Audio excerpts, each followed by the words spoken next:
You know that as well as I do. Why do you think he has sent Arkham in the first place? Now you hold it right there, Commissioner. I haven't finished yet. Gordon glares at Kroll, but doesn't respond. I also understand that your Batman was heavily involved in this incident. Both Batman and Robin made sure this incident was contained. If you had given the security guards the raise they deserve. Then there wouldn't even have been a hit on Blackgate. So you would admit that this so-called dynamic duo, as the press has been so kind to label, is responsible for last night? No, that's not what I meant at all. Oh, from what you have just said, I have to disagree. You know, James, for someone in your high position, you seem to defend an awful lot of, and a couple of custom names in the past. Gordon grabs his coat. Ugh. This is just another one of your vents. I have work to do. Batman and Robin have saved the city more times than I can count. And if Gotham's police had been more able-bodied leader, they would have done the job just as well, if not better. Gordon is about to say something to Kroll, then turns to leave. You got lucky this time, James. But if anything else happens like this, I may be forced to call in the National Guard. Gordon stops in his tracks and turns back towards Kroll. If you do that, then... That's right, James. With my position comes power. And with this news that's sparked from one phone call, I can destroy your career. Gordon hesitates for a moment, then turns and leaves the room. Exterior, Gotham University, day. A sign is posted on the door outside Gotham University. The sign reads, "Earn $25 today. Harmless psychology experiment. Report to Gotham U Auditorium, Dr. Jonathan Crane, 6 p.m. A group of students crowd towards the sign. They ad-lib their thoughts, all positive since they can earn money. Many of them open their date books and write down the information. A student aide is busy putting up more flyers. The more flyers he puts up, the more students are attracted to the offer. Positive. Interior Gotham U Auditorium. There are a bunch of empty chairs with wireless virtual reality helmets on each chair. The desk in front has a computer terminal on it. Several monitors are displayed along the walls of the auditorium. The students file into the room. They look around and ad-lib their comments about the setup. Ooh, this is a good setup. The student aide who posted the signs walks up to the front of the room. Please take your seats. Keep the helmets in your lap until you are instructed to put them on. The students obey, taking their seats and holding the helmets.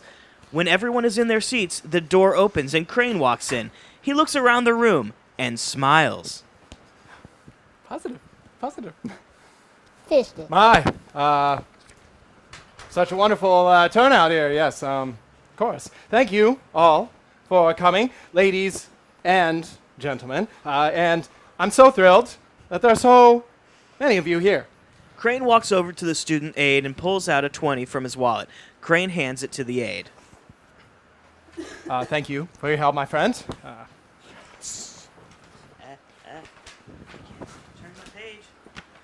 The student aide smiles and leaves the room. Crane turns to the student before him. Now, we have come to the point of the evening, of course, the experiment. And it is greed rather than pursuit of knowledge that has brought you all here. But do not worry. Yes, of course, you will all be getting a payment you deserve once we are finished. Positive. Yes. Now, if you would be so kind as to place your helmets on your head, we can begin. Yes. The students put on the helmets and wait patiently. Crane walks over to the terminal and turns it on. The students see a dazzling light show, a beautiful display of laser lights and computer graphics. Occasionally, the student will raise his or her hand and they will see a computer graphic visual representation of their hand. Suddenly, there is a blinding white light and a series of hypnotic flashing lights appear. They form a circular pattern and revolve around each other. Then the lights start to take shape. The voice of Jonathan Crane is heard. This is a painful world, full of torture, damnation, persecution, and most of all, fear. Only one thing can take all of that away, and that, of course, you know, is me. The spheres of flashing light rearrange themselves to form a computer-generated image of the Scarecrow. I I alone am your savior. I am your master. I am your God. I am the Scarecrow! The image of the Scarecrow gets smaller and smaller, and the words, "Obey me," appear throughout the image, the letters dripping in blood. Soon enough, the whole screen is filled with red, then another blinding light, and all that is left on the screen now is multicolored flashing spheres. Back to the auditorium. The Scarecrow is standing before the students in full costume. I now declare this experiment completed! You may now remove your helmets. The students slowly remove their helmets. They all have blank stares now, completely hypnotized. The Scarecrow slowly walks around the room, nodding his head and approving his own work. Remarkable. No passion so effectually robs the mind of all its power of acting and reasoning of fear. Scarecrow waves his hand in front of one of the students' faces. I see. You haven't been studying your Burke like I instructed you to. And now for our final stages of the experiment, the conclusion. Everyone stand. The students stand as one group simultaneously. Excellent. Now sit. The students sit. Scarecrow pulls out a gun and hands it to one of the students in front. And now you shoot him. The student with the gun hesitates. The one instructed to shoot still looks forward, completely oblivious. Oh, I know it's hard. I know it's hard. The most mortal sin of all, thou shalt not kill. Scarecrow leans towards the student and whispers in his ear. But now, now, I am your God, and I require not worship, but obedience. Do it, my little lamb.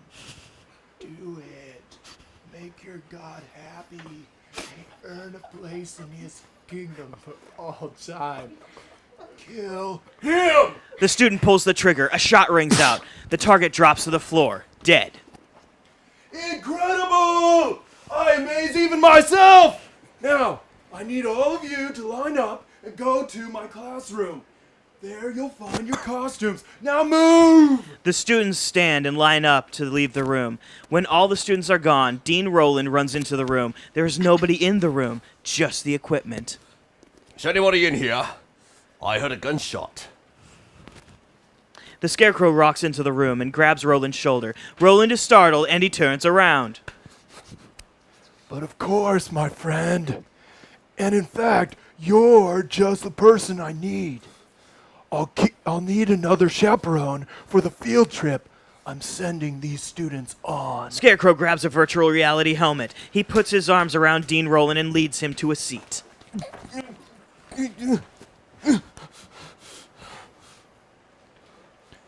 Are you ready to change your religion, Dean Rowland? Exterior, Gotham City Park. Day. Dick is jogging around the park. He is wearing a gray sweatsuit and white sneakers, looking as typical as anyone else. He stops by a refreshment cart and buys a bottle of water. When Dick buys the water, he walks over to the park bench. He opens the bottle and drinks the water. Suddenly something catches Dick's eye. He leans forward and smiles as he sees Harley. Harley is sitting on a nearby bench, looking at the fountain in the park. She is dressed casually in a long-sleeved shirt and tight pants. She looks much better than she previously did. Harley?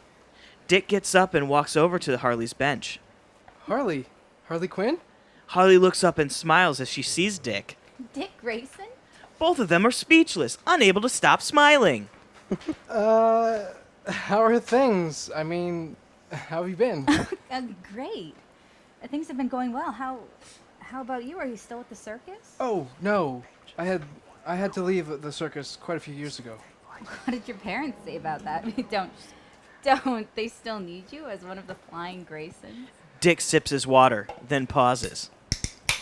That's right. You had already left when it happened. Harley is still at a loss. Well, what happened?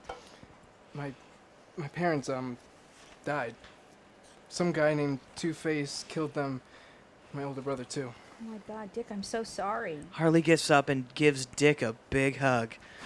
Dick gives a little smile and he hugs her back. I'm such an idiot. I didn't mean to push, Dick. I'm sorry. Oh no. It's okay. God I learned to cope with it. Don't worry about it. Are you sure? Yes, I'm sure. It's been a while and I've gotten past it. Would you like to take a walk with me? Dick smiles at Harley. She smiles back. Harley and Dick start walking around the park. So, what happened to you after you left the circus? I remember you took off without a word. Well, I had some things I needed to work out. Get my head straight. Okay. Make a plan for yourself after the circus, you know? The other clowns gave you a hard time, didn't they? Something about you wanting to marry the Joker? Well, I did. I mean, hell, I still do. You still do? You know he's dead, right? He died a few years back when... Harley turns on Dick. I know what happened, Dick! I know what Batman did to him. Batman saved the whole city. The Joker was gonna gas everyone. He was gonna make them laugh, which is every clown's job. Dick gives Harley a funny look. Well, I can't get into a debate about it. Neither one of us were there. We have quite a bit in common, Dick. Dick is about to ask her what she means, but he just smiles. It's good to see you again. Harley smiles back. Good to see you too. Interior, Wayne Manor, study. Bruce is busy reading in his study. Alfred is walking around dusting, as usual. Dick walks into the study wearing a big grin on his face. Bruce looks up from his book, noticing Dick's smile. Do my eyes deceive me? What? Is that a smile I see on my previously downtrodden partner? I guess I just felt differently today. Harley, it's nice to see you in a conspiracy convention. Thanks, Al. Feels pretty nice, too. You'll be happy to know that I've received a postcard from Barbara in London. She's doing well at school and sends her love. And an extra kiss to you, Master Dick. Dick smiles at Bruce and sits up straight. Sit up straight, Dick. I know you can't keep it in much longer, Dick. It's in the script! So you might as well tell me why you're so happy today. Can't a guy just enjoy a jog through the park on a beautiful day? You met a girl. Not just any girl. Harley Quinn. Alfred and Bruce give each other confused looks. And she is? An old friend from the circus. She was head of the clowns. And Bruce, you should have seen her. She was so cool, dressed in a court jester outfit and flipping and twirling her way out of the reach of the other clowns. Sounds like a fun act. You should keep in touch with her. Don't worry about that. I am. What's that? It's a speech I have to make for the opening to Wayne Enterprises' new security facility. You should talk to your new friend. You could use a date. We need to get you out more. Are Batman and Robin going to be guest stars there? Absolutely not. They have better things to do than schmooze for Gossip Gertie. So who's your date? She's, Alfred walks over to Bruce and whispers in his ear. It's a sense trumpet, my dear. Crystal! Yeah! Thank you, Alfred. You're quite welcome, Master Bruce. Interior, Gotham U Auditorium. The student aide is busy putting away the equipment. Crane is standing in the doorway.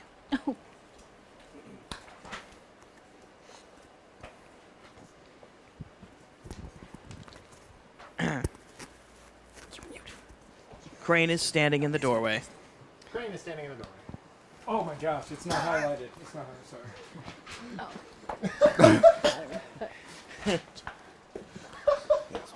Unmute. Unprofessional. Technical difficulties. They just stand. Yes. You know what to do.